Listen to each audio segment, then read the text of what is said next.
Okay, so I did not expect to be streaming today, so I am very tired. I probably would have been catching up on sleep, but I wanted to at least take a look and reflect on the patch notes because I did kind of peek. I had a very kind of groggy like morning, sitting there with my with my phone trying to like squint at the patch notes. Um, and I've seen a small amount of people streaming some of the arena stuff. I'm still trying. I don't know. I'm trying to make sense of this because I think it's like all good changes, but they didn't quite cover what I wanted them to cover. Also, I hear there is a bug. There's a very big exploit. I don't know how impactful it is, but the funny thing actually is that Amir had mentioned on Coop Stream that there is a distinct reason why this bug is happening. I don't know the whole of how this went down, but apparently they've split up rolling attacks from crouching attacks. And so not every weapon has its separate crouching attack defined, and some of them seem to be like duplicates of some other weapon. And my guess is this is just because like the weapon data at its core is just copied off of something, you know. They probably had some initial data set and they just copied whatever it was from there. So like in many cases it's like it seems to be what I'm hearing is it's like straight sword, the rolling poke, you know. So everybody does a, regardless of the weapon, you have a crouch poke now. People were saying if you have a thrusting weapon in your left hand, a stock rapier or whatever. I don't know the whole of actually what's going on with that. If it's the fact that many of them have separate attacks now, then it shouldn't matter what's in your left hand. But maybe there's some weird shit going on. Who knows? Let's take a quick rundown of the patch notes. There shouldn't be much, and I want to go through this quickly. I don't want to have this be another like, hour and change, 2 hour maybe reading like the last time. The patch notes are much shorter. It's not 107 and whatever. So I think even 106 had pretty long patch notes relative to this. So let's take a look. Obviously, the big, the standout we see it right here. It's the Colosseum arenas, and let's see what they even have to say because I did not read this clearly. I was very, very, very tired this morning. Colosseum awaits. Brand new multiplayer feature in the form of Colosseum arenas have been added, as well as new hairstyles for you to enjoy. I did see the hairstyles. I feel bad for Wooly because they're all like just anime hairstyles, and then I don't know what's going on with like what do you call those? The twin like the one that's the floating ghost character in One Piece has whatever they're called that hairstyle. But yeah, so kind of missing out on a wider amount of representation for hairstyle, so that's a bit of a bummer. I think there could be some really nice looking characters if they had, matching hair. Alright, so Limgrave, which is the Stormvale one, Kaled and Lendel. So those are the ones that we saw on the map earlier. So they can engage in a variety of one-on-one, free-for-all, and team battles up to 6 players. So people were happy about that. I don't think open-world multiplayer will have 6 players or Legacy Dungeon anything. It's only the arena, but there is 6-player PvP in some way. The other thing that's interesting is spirit summons. I didn't expect that, and in fact, I've seen a bit of people using that, and they're missing some stuff that I know is broken, and I want to see about messing with that. So that's happening at some point. What I would really like to do is get a group of people like from the stream, people on the Discord, whatever, and just go do some nasty stuff. I want to just pick the most broken stuff, make it super visible, have fun with it. All right, PvP exclusive stuff. I almost kind of missed that this was a separate section when I was glancing over it before. Really like scrambled morning vision, just kind of like spot reading bits and pieces of this stuff. So thrusting weapon counterattack damage is reduced. I wonder by how much, because that's probably a giant deal. Honestly, thrusting weapons are good enough just at hitting as a counterattack. I don't know if they need a lot of extra counterattack damage, to be fair. So I wonder what that even looks like number-wise. Reduce guard efficiency when attacking with your shield up for certain weapon types.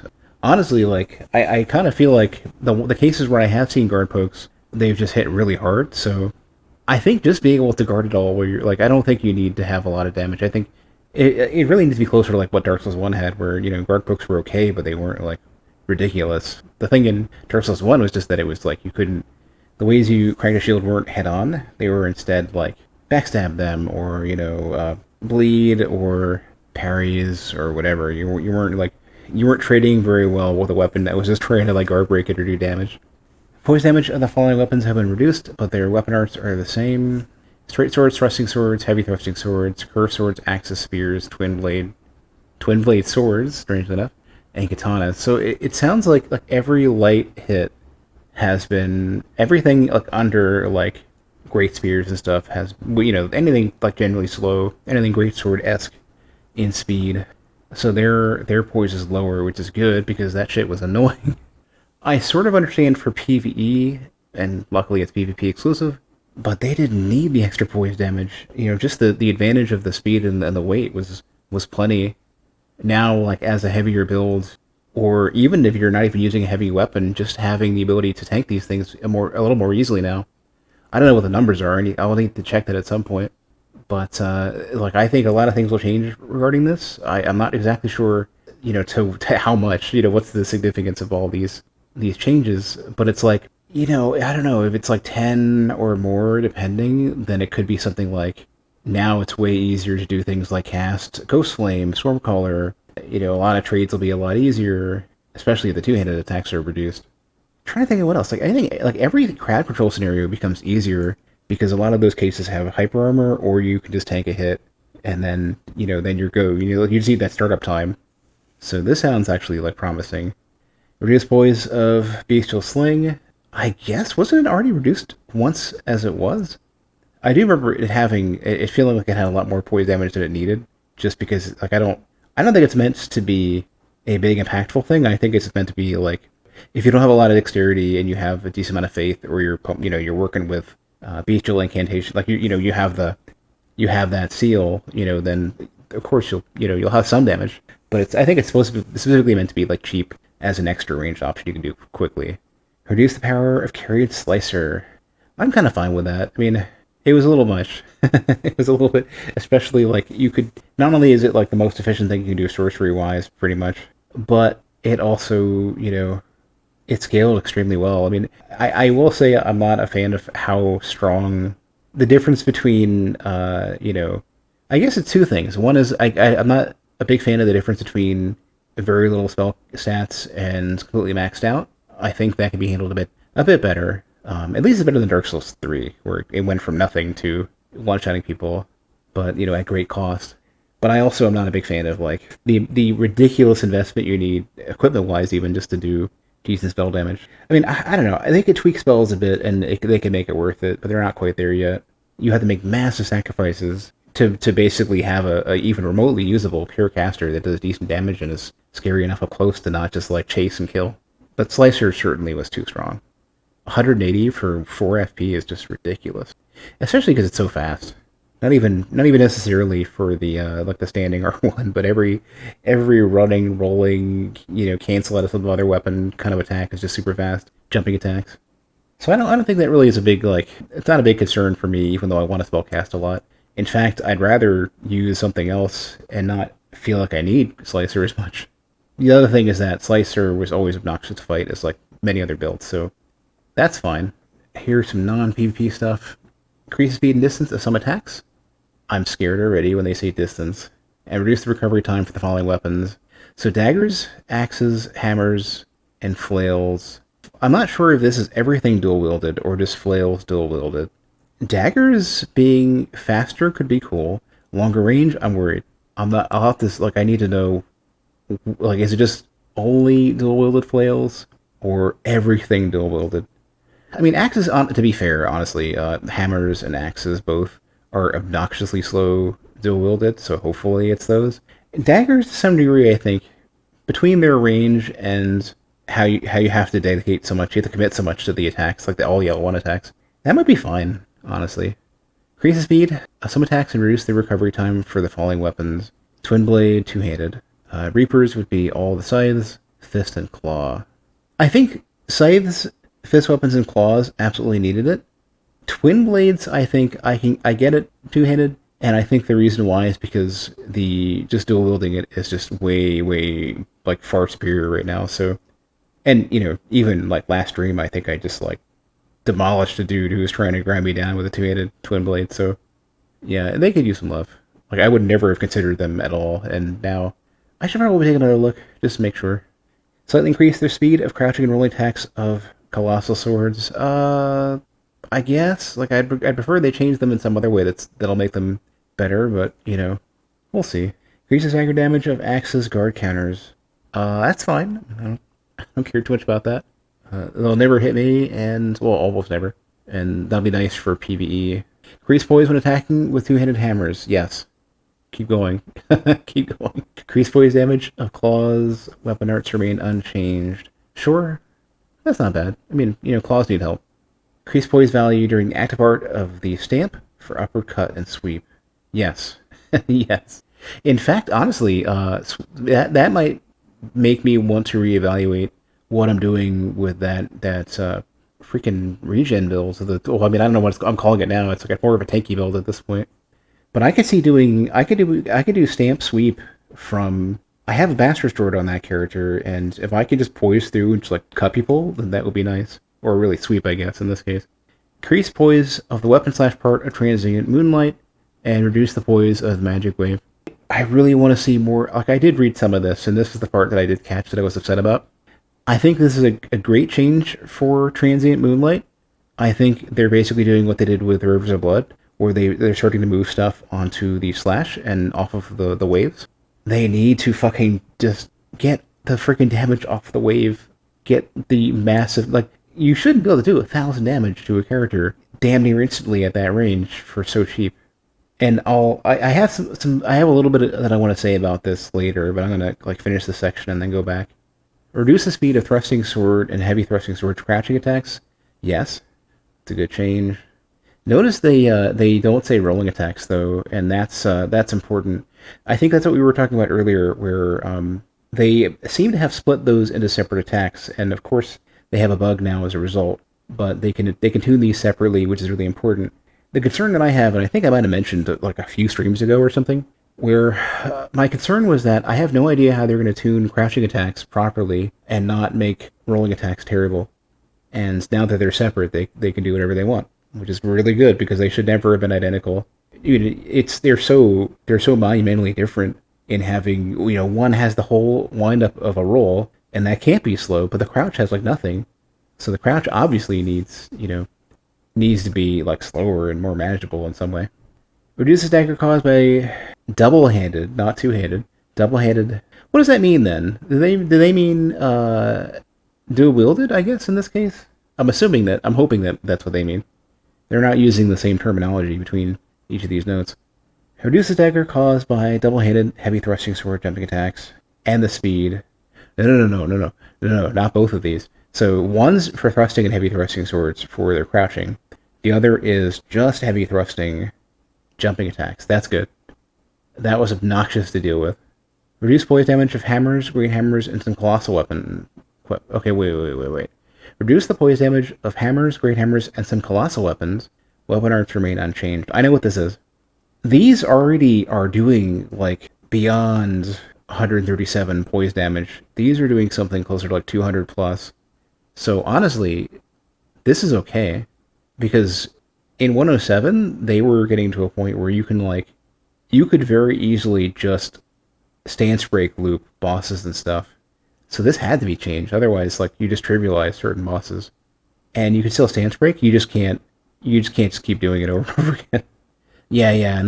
They don't specifically mention colossal swords, and they tend to make a distinction between colossal weapons and swords. So I'm assuming these are all just I don't know if it's axes at this point or what.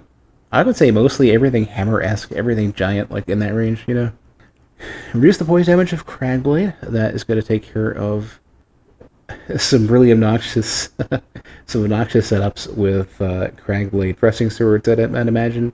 I don't really know what the benefit of Cragblade is at this point. Maybe it does give you enough physical damage. Not really sure. Reduce hitbox duration of the flame portion of Flaming Strike. That is something. It shouldn't do 100 poise, but at least it won't linger forever now. That's something. I still think Flaming Strike is probably set up backwards. It shouldn't be 4 just to use the flame portion of it. It should be the other way around. It should be the, 12 or 14 or whatever it was. You shouldn't be able to fish for it with 100 poise damage like that for 4 FP. That's just ridiculous. And not only that, not only is it 100 poise damage, it does actually good fire damage too. This just dumb. It's like really dumb right now. It's a stupid ability. Reduce the poise damage of Flame of the Red Veins. I heard about this one. They reduced it from 400 to 100, and then of course on PVE it's going to be from 40 to 10.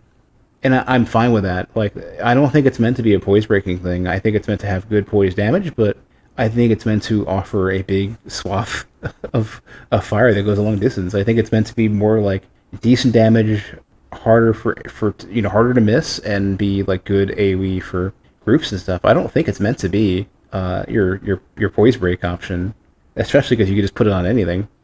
And yeah, I don't think you should need to. I don't think you should be relying on this stuff to posture break Melania or anybody else. I don't think like that's just cheesy garbage. I think there should be some willingness to encourage people using weapons that are designed for big poise, stuff that makes sense, like big hammers or whatever. Play well enough to just hit enough, or learn how to parry or whatever. So I'm kind of glad some of the cheesier stuff's out of the way. It does suck though for my re-level 1 template builds because it makes it harder to get through a lot of the game. But that's fine. I'll get there one way or another. All I really need to do at this point with that build is to take it to the Halo Tree, and only because I want to grab triple Rings of Light and like nothing else. So I have to kill non-spirit form Loretta, I think. That won't be super terrible. It's mostly just a run up to get there. There's really two things. Well, but really the biggest issue with that character is that I need to get through Ordina, and I have no idea how that's going to happen. Oh well. Reduce the time it takes to activate the guard part of the shield bash weapon art. That's fine. So you got a little easy parry, I guess. That's fine. Reduce the poise damage of the gravity bolt weapon art. I don't remember which one this is. I'm looking this up. Okay, I know what this is. This is the freaking Falling Star Beast jaw. That's gravity bolt. Okay, yeah, that's a good change. I still think it does maybe a teensy bit too much damage. But, not being, not having your poise broken would be nice as well. So yeah, like, I have some misgivings with the patch. It's not because they're not doing the right thing. They are certainly doing the right thing. It's that I think the changes that I was most interested in have not happened first. And for me, that would have been... There's a few different things. Status effects should not proc, or they shouldn't build up at all during iframes. They shouldn't stagger you while proccing, but if they don't build up with iframes, then I don't care as much. I think status effects are too strong, they build up way too strong. I think the damage you can do with like dual lances and some other weapons is probably too much. Transient moonlight is ridiculously, extremely overtuned. The damage just goes way too high. And I think it's possible that a chunk of that is just because of the lack of downscaling, but I still think they should they need to drop it down by like 20% or more. I think what they're doing with this patch, though, is they've done a few different passes, and they're not, for example, they're not combining this with a patch that just changes damage across the board as well. I think they're mostly focusing on one thing or the other, and that's what they're doing for each individual patch. So some of the stuff was just like implement all the initial changes for skills and stuff to have them be able to differentiate from basically having the PvE and PvP values, right? And of course, that's where they're able to do this. This particular change, 108, is not a damage change per se. This is entirely a poise patch. So I think they'll come back around and at some point do another big damage pass. But I don't think they're looking at things where it's like, oh, let's do like a bunch of different systems at the same time, like have damage, have poise, have FP costs. I don't think they're interested in making those changes all together. So I have to accept that. This is the poise patch. And I think some of the stuff is actually going to be pretty good. I think it's quite possible that the majority of your like big tanky builds, crowd control abilities, everything are probably going to be a lot better, simply because it's way harder to break poise as you start that stuff up. So Crystal Release is technically buffed. Explosive Ghost Flame is technically buffed. Stormcaller is buffed. Thunderstorm, for whatever reason, it's already too strong, is now buffed. Lots of stuff like that. I mean, being able to take a hit. I mean, all invasions now are buffed because you're less likely to have a fortunate favorable scenario where, as an invader, you're going to poise break somebody and it matters because you won't be able to follow up on that, right? You'll have two other people on you. However, it's harder for people attacking you as you know, as you're while you're invading. It's harder for people to poise break you now in ways that make it easier for you to get hit. So I think that's probably a giant boost for invaders. I still think transient moonlight is bullshit. Yeah, gravity bolt was super obnoxious as an invader, so that's nice. I mean, even if you're gonna take 1,000 damage from Moonville, at the very least, maybe it won't poise break you at that point. Maybe it's gonna do less than like 68. In that case, it's like, okay, well, I take 1,000 damage, but I can get out. So we'll see. I really don't think they overdid Red Main. I think 100 is too much. I think really what should probably happen is they should reduce the FP cost by some amount. Maybe by reduce it by 30% and reduce the poise to 50 to 75. Leave everything else alone. That's, I think, probably a better solution. I mean, I really think they should probably make it clear what Red Veins is supposed to be used for, but I don't think it's meant for poise breaks. Yeah, Miscreant, but I keep going back to this. I don't think it's a poise break tool. Is there anything in the description? I can take a look. I don't think it says famous poise breaking skill of the Red Main Knights, bestowed by Radon to fight against Melania in the Rot Wars or whatever.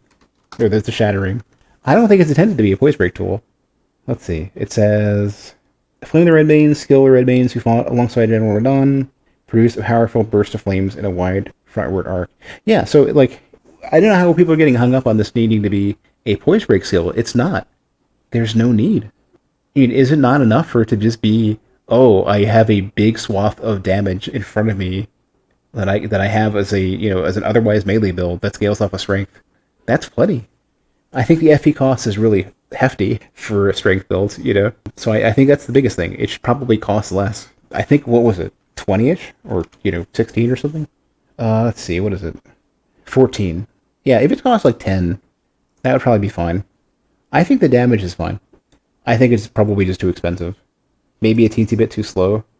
To be fair, you could probably swap, you could damn near swap the speed of Flaming Strike and Flaming the Red Mains, and if they're not going to make Flaming Strike cost less FP, then having it be slower would be fine. That might be a reasonable compromise. Alright, let's take a look at these bugs. Fixed a bug that sometimes prevented consumable items from being replenished when teleporting to a site of grace from the map. I feel like I've seen that from throwing knives and stuff, but it wouldn't bother me that much, so it's not that big of a deal for me, but it's cool. Fixed the bug where stamina would replenish when switching to crafting position while running. Well, it could be a little bit harder to run away from ganks, but that's fine. I mean, at least it means that the host just can't run away and I have to sit there and mimic their crouching as I run. Fixed the bug where spell, incantation, and item input actions were ignored while guarding against attacks. Is that what was going on? Shit. I think this was affecting me at one point. There's a lot of cases where I was having inputs eaten for spellcasts, especially for healing and shit. I think I actually got that. Fixed incorrect physical attack values of some attacks of the Serpent Hunter weapon. I wonder if that means that they fixed the Gatling gun or the machine gun thing. Or, maybe it just, I don't know. I'm curious what this means, but I have not had to deal with it, so I'm cool with that. Fixed a bug that prevented the follow-up attack from occurring when the Black Sword incantation was activated with the Sacred Seal in the left hand. Oh, you know what? I had felt like they removed it. That, the second, leaping swing. Fixed the bug where the attack power of the right-hand weapon was sometimes applied, casting Inescapable Frenzy. Yeah. That's the same bug that Crime Target had found ages ago. He had found it with the Chaos Grab thing. I can't remember the name of in Dark Souls 3. you can just blow up bosses. I remember him using that against what was it, Crystal Sage, and just fucking one-shotting it. The health bar just goes way down to the left. Oh, that's good. It's fixed.